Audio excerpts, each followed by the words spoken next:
In this video, we're crossing from Labrador to get on to Newfoundland.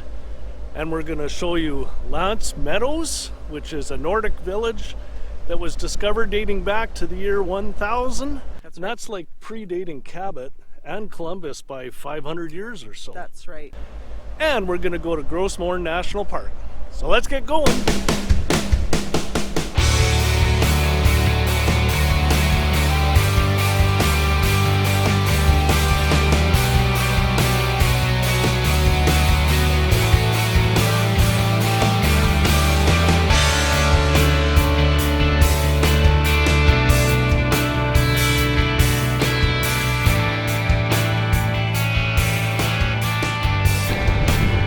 Here's the ferry right behind me that just arrived. This is the one we're going to take to get across to Newfoundland. Time to get back to the car.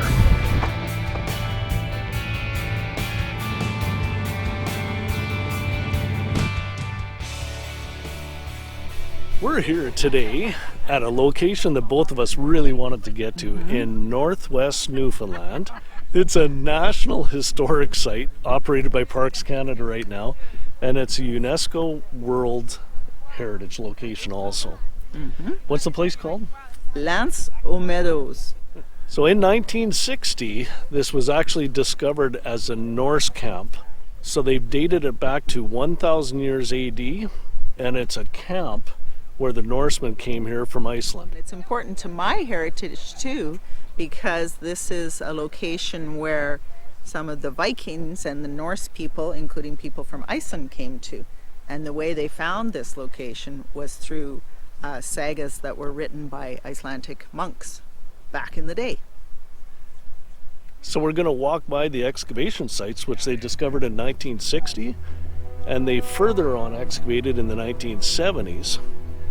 And then we're going to take a look at a representation village where they did 4 buildings to show us what it would have looked like at that time. So let's go in and take a look. So this is one of the longhouses, and they figure they occupied this area around 1000 AD. And from the sagas, they figure there was 4 expeditions over a 30-year period where they occupied this area for around 10 years. Let's go into the longhouse. Look at the lintel above.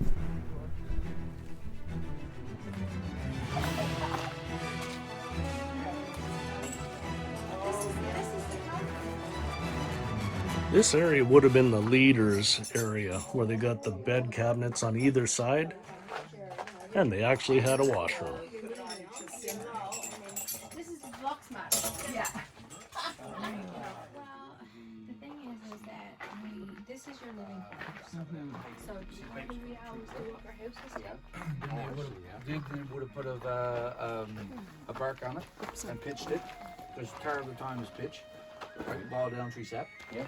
Then you put 4 inches of peat on top of that. So now we're getting to this thick, and then you go grass off.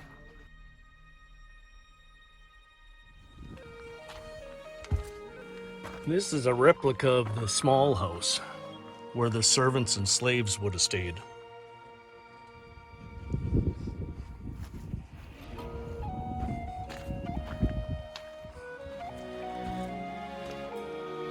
This is a replica hut of where they would have forged the iron.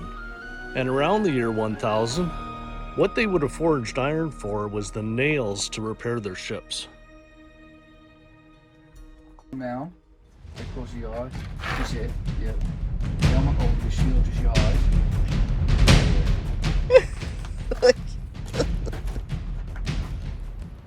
I can't even. When you're laughing at me. Yeah, I'm taking you really seriously. Really seriously. What's that called? Yes. You mean to tell me you don't know what that's called? It's a battle axe. Right, it is sharp and deadly and puts to fear God in any man. Or woman. Or woman. That's what battle axe means. Yes. That's a battle axe. I hear you, Craig. What a great tour. I really enjoyed that one. And you know, one thing I learned on this tour that I never knew before, What's that, Craig? and it's not by reading this time, there's these archaeological digs is actually the first authenticated site for European settlers in the Americas, dating back to 1000 AD. That's like 500 years before Cabot and 500 years before Columbus, roughly. That's right. So this was authenticated here as the first settlement by Europeans in the Americas. I never knew that. I never knew it either. We had a real good lunch at the Norseman here in Lansel Meadows. So good. Oh, the fish tacos. But what a view from a restaurant. Could you imagine just eating here all the time with that kind of view? That must be why they have binoculars at the window seats. That's what I was going to say. Here's our second stop for the day. We're going to Norstead Village, which is Viking village. See the sheep. Let's go find that boat. Well, welcome to Norstead. This is our ship Snorri. Now Snorri here is known as a nar, which means it's a cargo ship. So over 1,000 years ago, Snorri here would have been used for trading, exploration and for settling. It is 54 foot long, 16 foot wide at its widest point, and it's 8 foot deep from the top of the gunwales to the bottom of the keel here. So they made this sailing from Greenland to here in 14 to 30 days, depending on the currents. Yeah.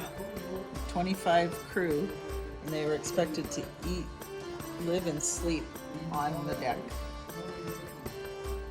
And when it was fully loaded, it would be 35 tons, but float in 3.5 feet of water, because it was such a good design. They actually found this one's based on one that they found in the fjords in Denmark that was still 60% intact, and it was recreated one for one. And there's a recreation of the sail, and they would make the sail out of wool, and then they would soak it in whale oil, which would make it windproof and waterproof. And the real sail would have been about 1,000 square feet. So the sheep were brought over by the Norsemen, but not for food. They were brought over for the wool, because the wool was actually for all of their clothing and the sails on their boats. After a tiring day of tourist attractions, we finally found a place to boondock for the night. What a great location just to hang out for the night. You gotta show the sunset. Keep going this way. There you go. Sunset, and we're on the East Coast. How'd you get that? The traffic is a little noisy though.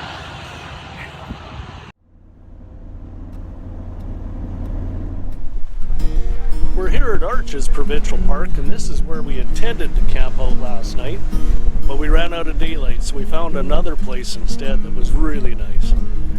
But this is what Arches Provincial Park looks like.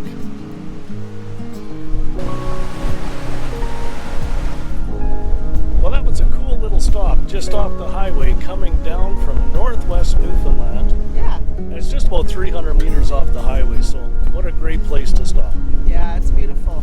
All natural rock formations, sculpted by the ocean. Okay, let's get back on the road. Let's go.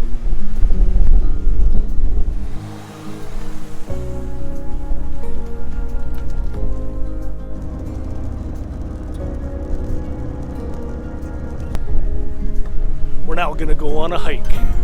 Where are we going to, Lou? We're going to Western Brook Pond, which is right over there in between those two cliffs.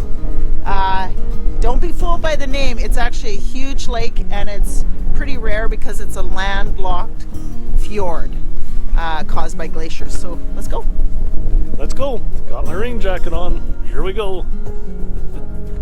Good news. The rain stopped for now. Yeah, that's great. Now let's get up there before that comes. There, we're getting close. I can see a light at the end of the tunnel, or a lake at the end of the walk. It's a little windy here, but we made it to the end of the path, and this is where the boat tours leave from. So the tours are all closed today because of the weather, But normally you have a choice, or you can take a boat tour that takes you all the way up the fjord there. It's a pretty interesting place because these cliffs go as high as, what was it, Lou? 650 meters. 650 meters. And the water gets up to 135 meters deep. That's deep.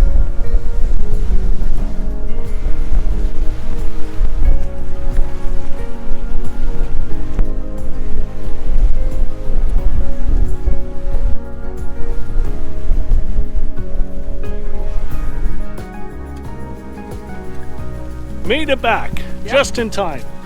Wow, maybe not just in time. We got a little wet coming back. Can you tell which side the rain was on? That's okay. I'm not made of sugar. This is a national hysteric. It's hysterical. It's hysterical. It's